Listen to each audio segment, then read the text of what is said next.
What is happiness? Happiness, a word so simple, yet carrying the weight of countless human hopes, dreams, and desires. We speak of it often, we pursue it relentlessly, and yet when asked to define it, happiness seems to slip through our fingers like sand. What, after all, is happiness? Is it a fleeting feeling or a sustained state of being? Can it be found in material possessions or in the depths of the soul? The question lingers in the minds of philosophers, mystics, and everyday people alike, inviting reflection and introspection. To unravel the mystery of happiness, we must first understand that it is not a universal, one-size-fits-all concept. Happiness takes many forms, varying from person to person and shifting with time. For some, happiness is the warmth of a loved one's embrace. For others, it is the quiet solitude of a mountain peak. But beyond these personal interpretations, happiness touches on something far more profound, the very essence of what it means to live a fulfilled life. The pursuit of pleasure, a shallow happiness. One of the most common interpretations of happiness is tied to pleasure. We often equate happiness with moments of joy, sensory delight, and satisfaction. A delicious meal, a long-awaited vacation, the thrill of success, all these moments provide a temporary surge of happiness. The ancient Greek philosopher Epicurus believed that happiness was rooted in the pursuit of pleasure and the avoidance of pain. To him, a life of simplicity, free from unnecessary desires, was the key to achieving happiness. But can happiness be reduced to pleasure alone? Consider the fleeting nature of pleasure. The euphoria of a grand achievement fades. The taste of indulgence soon passes, and the anticipation of something new emerges to fill the void. Pleasure, while undoubtedly a component of happiness, is transient by nature.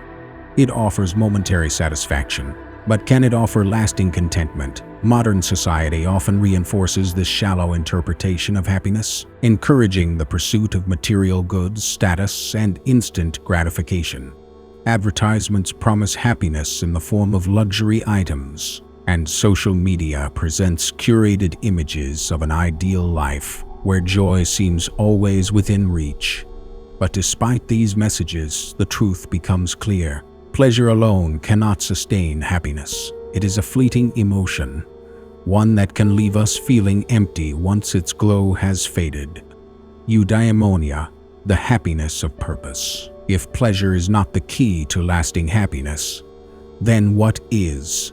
The ancient Greek philosopher Aristotle offers us an alternative perspective. To Aristotle, true happiness, or eudaimonia, was not found in the pursuit of pleasure, but in living a life of virtue and purpose. Eudaimonia is often translated as flourishing or well-being, and it is rooted in the idea that happiness is a byproduct of living in alignment with our true nature and fulfilling our potential. Aristotle argued that humans are rational beings, and our happiness is tied to the exercise of our rational faculties. This does not mean that happiness is devoid of emotion or joy, but rather that it is deeply connected to living a meaningful life. To achieve happiness, one must cultivate virtues, qualities like courage, wisdom, and kindness that guide us toward a life of purpose and fulfillment. This conception of happiness, unlike the fleeting pleasure of indulgence, is sustainable. It does not depend on external circumstances or material wealth, but on the inner alignment of our actions with our values. A person who lives with integrity, who seeks to contribute to the greater good, and who nurtures their talents and relationships, is more likely to experience lasting happiness. This is not the happiness of momentary delight, but the deep, enduring satisfaction that comes from knowing one's life has meaning. The role of relationships in happiness. While happiness may ultimately be an internal state, it is intricately linked to our connections with others. Human beings are inherently social creatures, and our relationships play a pivotal role in our well-being. Whether it's the bonds of family, the intimacy of friendships, or the love of a partner. These connections provide a source of joy, comfort, and belonging. The philosopher Aristotle also emphasized the importance of relationships in the pursuit of happiness. He believed that friendship, in particular, was essential to a flourishing life. True friends, according to Aristotle, are those who encourage each other to grow and live virtuously. These relationships, built on mutual respect and affection, offer not only companionship but also a mirror through which we can reflect on our own lives. Modern psychological research supports this ancient wisdom. Studies consistently show that people with strong social connections are happier and more resilient. Relationships provide emotional support during difficult times and enhance our experiences of joy and achievement. They remind us that we are part of something larger than ourselves, contributing to a sense of purpose and belonging. But it is not just the presence of relationships that matters, it is their quality. Superficial connections may provide momentary happiness, but deep, authentic relationships are the ones that contribute to lasting well-being. These are the relationships where we can be our true selves, where vulnerability is met with understanding, and where love flows freely without condition. The elusive nature of happiness cannot be controlled. Despite our best efforts to understand and cultivate happiness, there is an undeniable element of mystery to it. Happiness can be elusive, appearing when we least expect it and vanishing just as quickly. Some people seem naturally inclined toward happiness, while others struggle to find it no matter how hard they try. This raises an intriguing question. Can we control our happiness, or is it determined by forces beyond our grasp? The philosopher Soren Kierkegaard suggested that happiness is inherently tied to our relationship with the infinite and the finite. In his existential philosophy, Kierkegaard explored the tension between our desire for eternal meaning and the limitations of our human existence. He argued that true happiness could only be found by embracing this tension, by recognizing the absurdity of life and choosing to live with passion and commitment in spite of it. This existential approach suggests that happiness is not something we can fully control.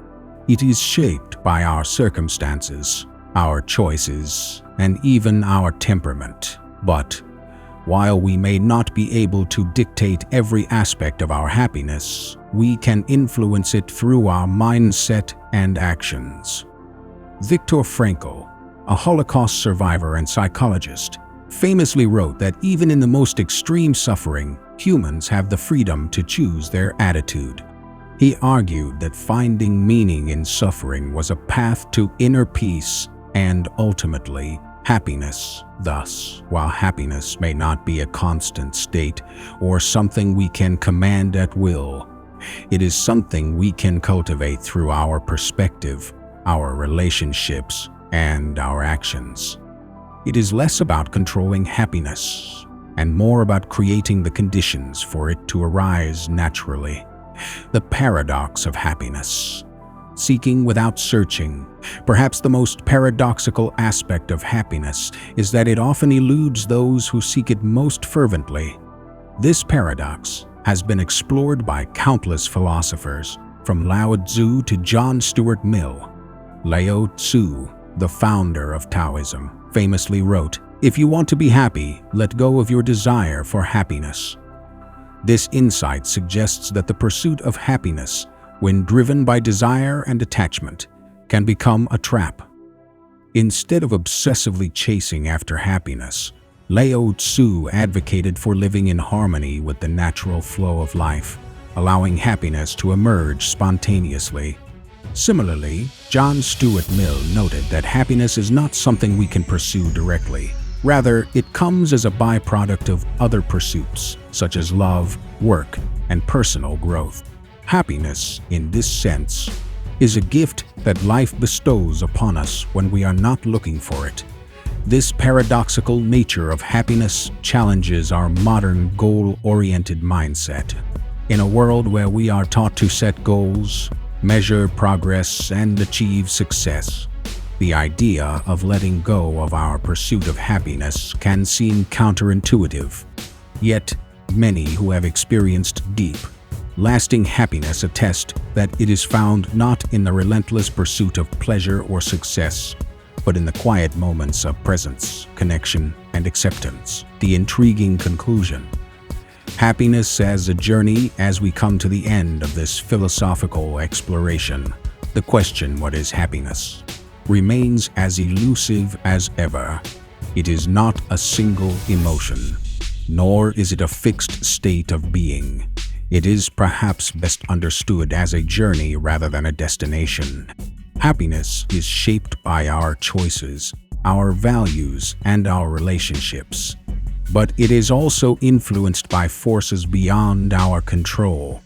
It is both personal and universal, transient and enduring, elusive yet ever-present.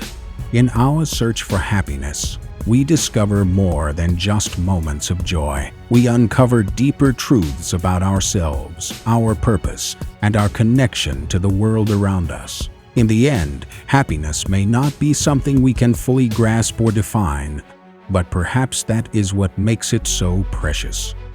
Like a fleeting sunrise or a whispered secret, happiness is a reminder of the beauty and mystery of life itself. It is the light that guides us through the darkness, the thread that weaves through our most cherished memories, and the quiet contentment that lingers in our hearts when all else fades away.